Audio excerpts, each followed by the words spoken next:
Oh, c'est l'heure du conteur. Oui, c'est l'heure du conteur. C'est l'heure du conteur. Bienvenue, chère auditrice et chers auditeurs. C'est moi, le conteur. Je suis sur le point de pousser la porte du royaume de la fantaisie. Veux-tu m'y accompagner, toi aussi? Alors, allons-y. Là, bien loin au-delà des montagnes et des mers, où se côtoient ogres et sorcières, nobles princes et humbles bergères. Contes, mythes, légendes et classiques de la littérature, ils n'attendent que toi. N'aie pas peur, c'est l'heure du conteur. Aujourd'hui, je vais te raconter l'histoire de Blanche-Neige. Il était une fois, au cœur de l'hiver, dans un royaume bien lointain, une bonne reine qui cousait paisiblement près d'une fenêtre à l'encadrement d'ébène. Alors qu'elle contemplait la neige tomber dehors à gros flocons, elle se piqua le doigt avec son aiguille. Incommodée par la douleur, elle ouvrit le battant de sa fenêtre et 3 gouttes de sang vinrent teinter la neige qui en avait recouvert le rebord. « Ah !» soupira-t-elle, « si seulement j'avais une enfant aux cheveux aussi noirs que le bois de cette fenêtre, aux lèvres aussi rouges que ce sang, et à la peau aussi blanche que ce manteau de neige. » Quelques mois plus tard, son vœu se réalisa, et comme elle l'avait souhaité, la peau de l'enfant qu'elle mit au monde était aussi blanche que la neige, ses lèvres aussi rouges que le sang, et ses cheveux aussi noirs et brillants que l'ébène. En souriant, la reine murmura « Je te nomme Blanche-Neige. » Mais hélas, ces mots furent ces derniers. Le roi, son mari, fut inconsolable, et le pays tout entier prit le deuil. Mais à tout royaume, il faut une reine. Le roi céda aux prières de ses ministres et choisit pour épouse une princesse d'une grande beauté, venue d'une contrée lointaine. Cette nouvelle reine ne supportait pas l'idée qu'une autre femme puisse être plus belle qu'elle. Elle possédait un miroir magique qu'elle interrogeait chaque jour d'une voix impérieuse. « Miroir, dis-moi la vérité. Qui ici a la plus grande beauté ?» Et chaque jour, le miroir lui répondait avec assurance « Majesté, nul ne vous dépasse en beauté. » Alors le cœur envieux de la reine s'apaisait, car elle savait que le miroir ne pouvait mentir.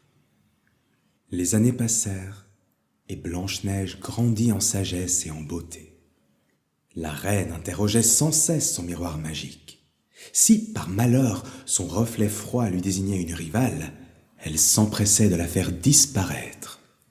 Un jour que la mauvaise reine avait posé à son miroir sa sempiternelle question, elle crut défaillir lorsqu'il lui répondit « Oh, ma reine, votre beauté est célébrée à des lieues à la ronde, mais Blanche-Neige est la plus belle du monde. » Il disait vrai. Dans les profondeurs limpides du miroir, la reine vit la beauté indéniable de Blanche-Neige. La jalousie transperça son cœur comme une lame, et dès cet instant, elle ne connut plus la paix.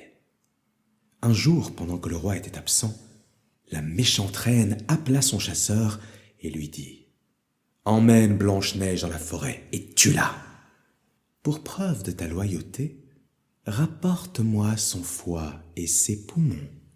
À présent, va et exécute mes ordres. Et si, par malheur, j'apprends que tu m'as désobéi, tu seras châtié sans pitié. » Le chasseur obéit et emmena Blanche-Neige. La jeune princesse était ravie de pouvoir quitter le château de son père, qui était devenu si lugubre. Elle s'agenouillait de ça et de là pour cueillir des baies sauvages et quelques fleurs. Le chasseur la suivait, la mine sombre. Lorsqu'il fut certain de pouvoir accomplir son méfait à l'abri des regards, il brandit son couteau et saisit la jeune fille. Blanche-Neige éclata en sanglots. « Pitié, chasseur, épargne-moi. Je promets de fuir loin, très loin. Je disparaîtrai à jamais, et la reine n'en saura rien. » Touché par sa détresse, le chasseur baissa son arme. Comment aurait-il pu tuer une créature si innocente ? « Fuis, pauvre enfant, souffla-t-il. Les animaux de la forêt auront au fait de te dévorer. Blanche-Neige prit ses jambes à son cou, et lorsqu'elle eut disparu de sa vue, le chasseur tua une biche et ramena son foie et ses poumons au château. La reine, convaincue d'être débarrassée de sa rivale, les fit préparer avec du sel et les mangea le soir même, satisfaite de son triomphe. Pendant ce temps, Blanche-Neige errait au cœur de la forêt sombre et inquiétante. Les branches griffaient sa peau, les ronces s'accrochaient à sa robe. Des animaux sauvages jaillissaient devant elle, mais sans lui faire le moindre mal. Exténuée et effrayée, elle avançait sans but. Alors que la nuit tombait, une lueur attira son regard. Elle aperçut alors une petite chaumière qui se dressait au milieu d'une clairière. Voyant la porte entr'ouverte, elle entra pour se reposer un moment. À l'intérieur, elle trouva une petite pièce très propre et bien rangée. Sur une nappe blanche, la table était dressée avec 7 petites assiettes, 7 petites cuillères, 7 petits couteaux, 7 petites fourchettes et 7 petits gobelets. À l'étage, elle découvrit 7 lits minuscules alignés avec soin. Affamée et assoiffée, Blanche-Neige picora un peu dans chacune des 7 petites assiettes et but une gorgée dans chacun des 7 petits gobelets. Lorsqu'elle eut terminé son frugal repas, elle sentit une immense fatigue l'envahir. Fourbue, elle monta à l'étage et tenta de se coucher dans l'un des petits lits, mais aucun n'était à sa taille. Finalement, elle les rassembla les uns contre les autres et s'étendit dessus avant de sombrer dans un profond sommeil. Pendant ce temps, la nuit était tombée et les habitants de la maison rentraient chez eux. Il s'agissait de 7 nains qui chaque jour creusaient la montagne à la recherche d'or et de pierres précieuses. Une fois rentrés, ils allumèrent leurs chandelles et constatèrent aussitôt que quelque chose n'allait pas. « Qui s'est assis sur ma petite chaise ?» s'exclama le premier. « Qui s'est servi dans ma petite assiette ?» renchérit le second. « Qui a grignoté mon petit pain ?» ajouta le troisième. « Qui a touché à mes petits légumes ?» protesta le quatrième. « Qui a utilisé ma petite fourchette ?» demanda le cinquième. « Qui s'est servi de mon petit couteau ?» grogna le sixième. « Qui a bu dans mon petit gobelet ?» se lamenta le septième. Leurs exclamations firent se retourner Blanche-Neige dans son sommeil. Alertés par le bruit, les 7 petits nains se précipitèrent à l'étage et, abasourdis, ils y découvrirent la gracieuse princesse qui dormait à poings fermés. À la lueur de leur petite chandelle, les 7 nains contemplèrent la jeune fille avec émerveillement. « Comme elle est belle !» chuchotèrent-ils.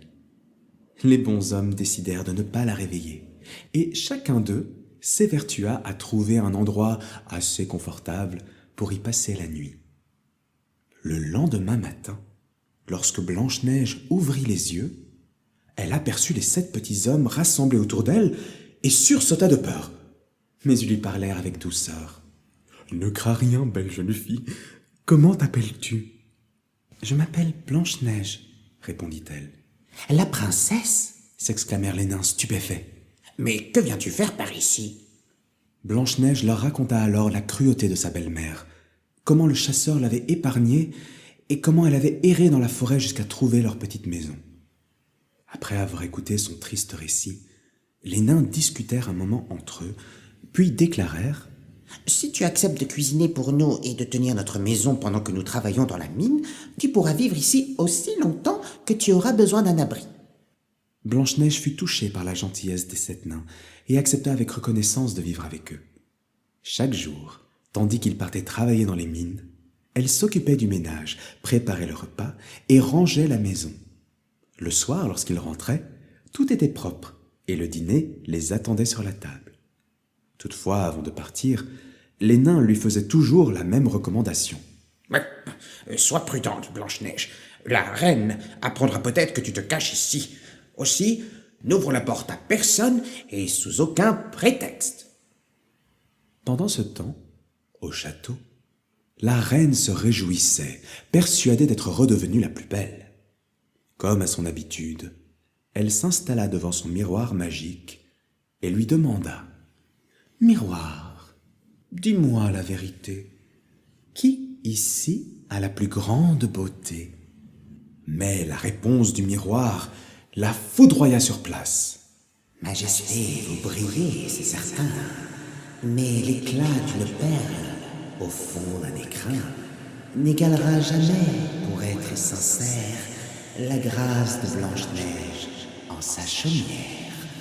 Par-delà les 7 vallées, loin derrière les monts les plus reculés, Blanche-Neige a trouvé un refuge certain auprès des 7 fidèles nains. » La reine poussa un cri de rage, car sa rivale n'était pas seulement vivante, mais encore plus belle qu'avant. « Je la détruirai une bonne fois pour toutes, jura-t-elle. Dussé-je en perdre la vie ?» La jalousie tourmenta la reine pendant des jours. Enfin, par une nuit sans lune, elle se rendit dans sa pièce la plus secrète au sommet d'une tour. Et là, elle eut recours à sa sorcellerie pour confectionner une pomme empoisonnée. Le fruit, rouge d'un côté et blanc de l'autre, était si beau et si luisant que personne n'aurait pu résister à l'envie de le croquer.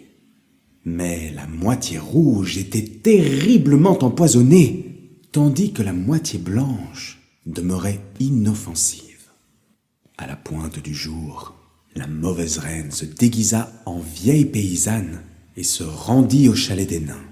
« J'ai de délicieuses pommes à vendre, » lança-t-elle. Blanche-Neige, méfiante, ouvrit une fenêtre et y passa la tête. « Je suis désolée, bonne dame, mais je n'ai pas le droit de laisser entrer qui que ce soit. Les 7 nains me l'ont interdit. » La vieille femme sourit doucement et lui tendit la pomme empoisonnée. « Tu as bien raison d'obéir, ma petite. Je leur dirai à quel point tu es brave. Je viens régulièrement leur apporter les plus belles pommes de mon verger. Ils en raffolent tant. Tiens, prends celle-ci. Regarde comme elle est belle. » « Je regrette, mais je ne peux rien accepter. Passez votre chemin. » La marchande eut l'air peinée. « Oh, ma parole, » s'exclama-t-elle. « Tu penses que je veux t'empoisonner, ma jolie ?» Blanche-Neige se sentit honteuse d'être si peu aimable et reconnut que la pomme avait l'air délicieuse. « Regarde, » dit la femme en souriant. « Je vais couper cette pomme en 2 et te donner la plus belle part, celle qui est bien rouge. Et moi, je prendrai la blanche. » Ce disant, la vieille femme s'exécuta et mordit dans le côté blanc de la pomme. Blanche-Neige, voyant la marchande croquer avec satisfaction dans sa moitié de pomme, ne sut résister à la tentation. Elle accepta l'autre moitié, celle qui était empoisonnée, et y mordit. À peine le morceau eut-il franchi ses lèvres qu'elle s'effondra sur le sol. Satisfaite, la méchante reine éclata d'un rire cruel et disparut dans la forêt.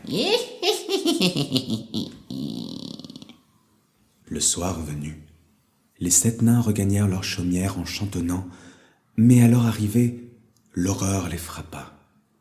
Blanche-Neige gisait sur le sol, sans vie. Ils s'agenouillèrent à ses côtés, tentant de la ranimer, mais rien n'y fit.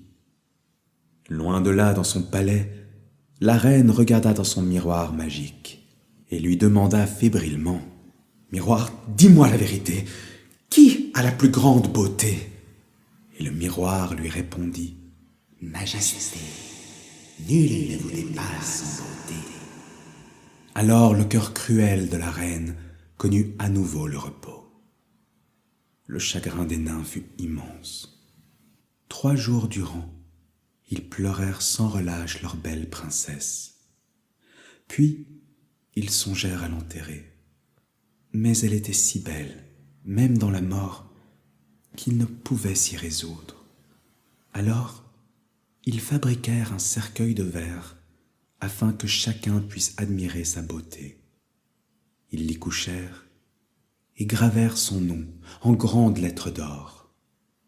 Ils transportèrent le cercueil au sommet de la montagne et chaque jour veillèrent sur elle en compagnie des animaux des bois.